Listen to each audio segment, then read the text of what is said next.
Hi mommies, welcome back to my channel mommies and kiddos. तो कैसे हैं आप लोग? आई होप आप लोग बहुत अच्छे हैं। तो चलिए मैं आपको बताती हूँ आज कि मैं श्लोक का कैसे ध्यान रखती हूँ विंटर में। तो विंटर केयर जो होता है वो बहुत ज़रूरी होता है बच्चों के लिए, क्योंकि सीज़न जब चेंज होता है ना, तो आपको आपके प्रोडक्ट्स जो आप बेबी को यूज़ कर रहे हैं वो उसका ध्यान रखना चाहिए कि आप क्या यूज़ कर रहे हैं। क्योंकि इस टाइम पे जो विंटर टाइम होता है उस टाइम पे बेबी की जो स्किन है उस पर रैशेस आ जाते हैं, स्किन बहुत ड्राई हो जाती है। तो ये और बच्चों को सर्दी खांसी बहुत ज़्यादा होने लगती है, बच्चे बार बार बीमार पड़ने लगते हैं। तो कौन सी ऐसी चीज़ें हैं जो मैं श्लोक के लिए करती हूँ ताकि वो जल्दी बीमार ना पड़े, उसको सर्दी खांसी की प्रॉब्लम जल्दी ना हो। तो चलिए मैं आपसे शेयर करती हूँ, और अगर अच्छा लगे वीडियो तो प्लीज़ चैनल को सब्सक्राइब कीजिएगा और वीडियो को लाइक ज़रूर कीजिएगा। तो सबसे पहला पॉइंट जो है वो है आपको बेबी को धूप दिखाना है। तो देखिए, धूप दिखाना हमेशा ही बेबी को ज़रूरी है। आप बेबी को जैसे ही बेबी बॉर्न होता है तब से आप बेबी को धूप दिखा सकते हैं। तो स्टार्टिंग में आप 5 मिनट्स 10 मिनट्स इस तरह से दिखाएं, और जो सुबह की धूप होती है ना, अर्ली मॉर्निंग की जो धूप होती है, आपको वही दिखाना है बेबी को। तो वहाँ पे आप लेके बच्चे को बैठ जाएं थोड़ी देर के लिए, अगर बच्चा बहुत छोटा है तो। और अगर आपका बच्चा थोड़ा बड़ा हो गया है तो आपके घर में जहाँ भी धूप आती है वहाँ पे आप बेबी के टॉयज़ रख दीजिए, जो भी चीज़ें उसको पसंद है वो रख दें, और इसके बाद उसको वहाँ पे बिठा दें ताकि वो थोड़ी देर के लिए धूप में बैठा रहे। वो खेलता भी रहेगा, एंजॉय भी करेगा। क्योंकि जब बच्चा बड़ा हो, जैसे श्लोक अभी 10 मंथ्स का हो गया, तो मैं उसको लेके नहीं बैठ सकती हूँ, वो नहीं बैठेगा हमेशा। तो इसीलिए वो घूमता रहता है। तो इसीलिए मैं जहाँ भी उसको जो भी चीज़ें पसंद है वो वहाँ रख देती हूँ। जहाँ भी मेरे बालकनी के पास बहुत अच्छी धूप आती है तो मैं वहाँ पे चीज़ें रख देती हूँ, और वो वहाँ पे खेलते खेलते धूप भी ले लेता है इस तरह से। तो इस तरह से आपको धूप दिलाना बहुत ज़रूरी है विंटर टाइम पे। तो नेक्स्ट है कि आपको खाना कैसा देना है बेबी को। तो मैं हमेशा श्लोक को फ्रेश प्रिपेयर किया हुआ खाना ही देती हूँ, फ्रिज में रखा हुआ या गर्म करके ऐसे कभी भी नहीं देती हूँ मैं उसको। और आपको ध्यान रखना है कि थोड़ा सा गुनगुना हो जब खाना, तभी आप उसको दें। और इस टाइम पे आप रागी बेस्ट होता है, तो आप रागी बेबी को एक टाइम ज़रूर बना के खिलाएं। कोई भी फॉर्म में रागी आप दें उसको, पर आपको एक टाइम रागी देना है। और इस टाइम पे आप बेबी को सूप दे सकते हैं, दाल दे सकते हैं। इस तरह से जो थोड़ी सी गुनगुनी करके चीज़ें आप बेबी को दें। और ध्यान रखें कि बेबी को ठंडी चीज़ें आपको बिल्कुल भी नहीं देनी है। सुबह में और रात को आपको ठंडा अवॉइड करना है, कुछ भी ठंडा बेबी को नहीं देना है, क्योंकि ठंडक पा के उसकी तबीयत ख़राब हो जाएगी। इसीलिए आपको ध्यान रखना है कि आप कोई ठंडी चीज़ ना दें। अगर आप कुछ दे रहे हैं तो वो आफ्टरनून में आप दे सकते हैं बेबी को। लेकिन आपको ध्यान रखना है कि अगर बेबी को कोल्ड एंड कफ हो रही है, उसको कंजेशन हो रहा है, तो आप वो भी अवॉइड करें और आपको नहीं देना है। और एक और चीज़ है कि आप ड्राई फ्रूट ज़रूर दें बेबी को। ड्राई फ्रूट पाउडर अगर आप दे रहे हैं तो वो किसी भी पोरेज में मिक्स करके आप बेबी को दे दें। अदरवाइज़ आप बादाम, उसको एक बादाम आप भिगो के रख दें और सुबह में उसको घिस के बिल्कुल उसका पेस्ट बना के आप बेबी को दे दें। वो भी बहुत अच्छा होता है बेबी के लिए। उसको उससे भी बच्चे को गर्माहट मिलती है और बच्चा जल्दी बीमार नहीं पड़ेगा। तो बादाम आपको ज़रूर देना चाहिए इस टाइम पे बेबी को।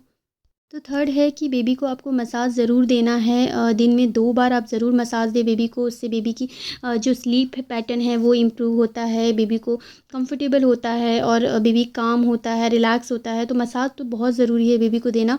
तो विंटर में भी आपको बेबी को मसाज ज़रूर देना है। बस आपको ध्यान रखना है कि आप सही ऑयल यूज़ करें बेबी के मसाज के लिए। जो भी बेस्ट ऑयल है इस टाइम पे, विंटर के टाइम पे, वही ऑयल आप यूज़ करें बेबी के लिए। और अगर आपकी बेबी को मस्टर्ड ऑयल सूट करता है तो रात को सोने से पहले आप बेबी को मस्टर्ड ऑयल को थोड़ा सा गुनगुना करके उसमें गार्लिक और अजवाइन डाल के उसको बॉईल कर लें 2 मिनट। और इसके बाद उस तेल से आपको बेबी को हाथों पे और पैरों पे, इस तरह से फीट पे अच्छी तरह से मसाज दे के ही सुलाना है। उससे बेबी को अच्छी गर्माहट मिलती है और बच्चा आराम से सोता है। तो ये आपको मसाज ज़रूर देना है। फोर्थ है कि आपको बेबी को कैसे कपड़े पहनाने हैं। तो इस टाइम देखिए ज़्यादा ठंडी होती है। अगर मैं जहाँ रहती हूँ वहाँ पे बहुत ज़्यादा ठंड नहीं है, तो इसलिए मैं श्लोक को लेयर अप करके 2 लेयर्स उसको पहना देती हूँ। और बहुत ज़्यादा लगता है अगर मैं नीचे जा रही हूँ, कहीं बाहर जा रही हूँ, तो मैं उसको ऊपर से जैकेट भी पहना देती हूँ। तो इस तरह से आपको लेयर अप करके कपड़े पहनाने चाहिए। उससे क्या होगा कि जब भी अगर आपको लग रहा है कि थोड़ा सा वेदर गर्म हो रहा है, अभी इतनी ज़्यादा ठंडी नहीं है, तो आप एक लेयर उसकी निकाल सकते हैं। तो इस तरह से आपको कपड़ों का भी बहुत अच्छे से ध्यान रखना है कि बेबी को आप क्या पहना रहे हैं, कितने लेयर्स उसको पहना रहे हैं। और अगर बहुत ज़्यादा ठंड है तो आप उसको सॉक्स पहनाइए, आप उसको कैप लगा के रखिए। कैप जो होता है बेबी जल्दी निकाल देते हो, तो आप ट्राई करें कि मंकी कैप लगा दें अगर बहुत ज़्यादा ठंडी है वहाँ पे तो इस तरह से आपको ध्यान रखना है। और अगर आपकी जहाँ पे आप हैं वहाँ बहुत ज़्यादा ठंड नहीं है, मतलब इतना भी नहीं है कि आपको स्वेटर वेटर सब पहना के रखना पड़े, तो आप बेबी को नॉर्मली भी रखिए। अगर आपको लग रहा है कि आप खिड़की दरवाजे बंद कर लेते हैं ठंडी हवा नहीं आ रही है तो घर का जो वेदर है वो वार्म है, अच्छा है, तो उस टाइम पे आप बेबी को नॉर्मली भी रखिए, कोई प्रॉब्लम नहीं है। तो इस तरह से जहाँ भी आपको लग रहा है कि बच्चे को पहना के रखना है वहाँ पे आप अच्छी तरह से बिल्कुल बच्चे को पहना के रखिए। और बाहर भी ले जा रहे हैं तो बिल्कुल अच्छी तरह से उसको कवर करके ही लेके जाइए, ताकि बच्चे को बिल्कुल भी सर्दी खांसी की प्रॉब्लम नहीं हो। तो ये सब चीज़ों का आपको ध्यान रखना है विंटर में। तो नेक्स्ट पॉइंट है कि बेबी को बाथ देना चाहिए कि नहीं विंटर में। तो देखिए, आप बेबी को बाथ आराम से दे सकते हैं, विंटर में कोई प्रॉब्लम नहीं होती है। बस आपको ध्यान ये रखना है कि जो पानी का टेम्परेचर होता है वो गुनगुना होना चाहिए। पानी बहुत ज़्यादा ठंडा नहीं होना चाहिए जो जिससे आप बेबी को नहला रहे हैं, और बहुत ज़्यादा गर्म भी नहीं होना चाहिए। तो आपको यही ध्यान रखना है। और दूसरा कि अगर बहुत ज़्यादा आपको लग रहा है कि आज बहुत ठंडी है, नहीं नहलाना है बेबी को, तो आप बेबी को स्पंज बाथ भी दे सकते हैं, बट उसके लिए भी आपको गुनगुना पानी ही यूज़ करना है स्पंज बाथ देने के लिए। उससे भी कोई प्रॉब्लम नहीं होती है, तो वो भी आप कर सकते हैं। और एक और चीज़ है कि जैसे ही आप बेबी को नहलाते हैं तो बहुत देर तक खुले में आपको नहीं रखना है। फटाफट से आप उसको कवर कर दीजिए और फटाफट से उसको कपड़े पहना दीजिए, ताकि बेबी को ठंड ना लगे। और एक और चीज़ ध्यान रखनी है कि इस टाइम आपको डायपर बेबी को ज़्यादा पहनाना है। आप डायपर फ्री टाइम ज़्यादा आप नहीं दे सकते हैं इस टाइम पे, क्योंकि ठंडी होती है। अगर बेबी बार बार सुसु कर रहा है तो उससे क्या होगा कि बेबी को ठंड लगने के चांसेस हो जाते हैं। तो इसीलिए आपको ध्यान रखना है कि आप डायपर पहना के रखिए। तो आप बहुत कम टाइम के लिए ही उसको डायपर फ्री टाइम दीजिए। इस टाइम पे आपको डायपर पहनाना बहुत ज़रूरी है। नेक्स्ट है कि आप जब भी बेबी को बाहर लेके जा रहे हैं, आप पार्क लेके जा रहे हैं, आप कहीं घुमाने लेके जा रहे हैं, तभी भी आपको इस चीज़ का ध्यान रखना है कि बेबी अच्छी तरह से सॉफ्ट कपड़े पहना हो, बिल्कुल कंफर्टेबल लेयर्स में कपड़े पहन के जाए बच्चा। और अगर बहुत ज़्यादा ठंड लग रही है तो फिर आप बच्चे को कैप लगाएं, बच्चे को सॉक्स पहना के लेके जाएं। तो इस तरह से बहुत अच्छी तरह से आपको कवर करके बेबी को लेके जाना है बाहर, चाहे आप उसको पार्क में लेके जा रहे हैं या फिर कहीं भी घूमने जा रहा है बच्चा। इन सब चीज़ों का आपको ध्यान रखना है बहुत अच्छी तरह से। तो आपको बेबी को बाहर लेके भी जाना है। ऐसा नहीं है कि बस विंटर है तो हम बेबी को घर में बिठा के रखेंगे वरना ठंडी लग जाएगी, ऐसा नहीं है। आप बेबी को बाहर लेके जाएं, घुमाएं। इससे बच्चा फ्रेश रहेगा, बच्चा रिलैक्स रहेगा, बच्चे को अच्छी नींद आएगी। तो इसलिए बेबी को बाहर ले जाना भी ज़रूरी है। तो नेक्स्ट है स्किन केयर। तो स्किन केयर में आपको बहुत अच्छे से बेबी की जो स्किन है उसको मॉइस्चराइज़ करना है। बिल्कुल डॉट डॉट डॉट करके आप पूरे फेस पे मॉइस्चराइज़र लगाइए और इसके बाद उसको स्प्रेड कर दीजिए। इस तरह से आप मॉइस्चराइज़र अच्छी तरह से लगाइए बेबी को, ताकि उसकी जो स्किन है वो ड्राई ना हो और उस पर रैशेस ना आए। मैं जो श्लोक के लिए यूज़ करती हूँ वो है साबामेड का मॉइस्चराइज़र। तो अगर आप चाहें तो यूज़ कर सकते हैं। बाकी आप कोई भी मॉइस्चराइज़र लगा रहे हैं, बिल्कुल अच्छी तरह से स्किन को मॉइस्चराइज़ कीजिए।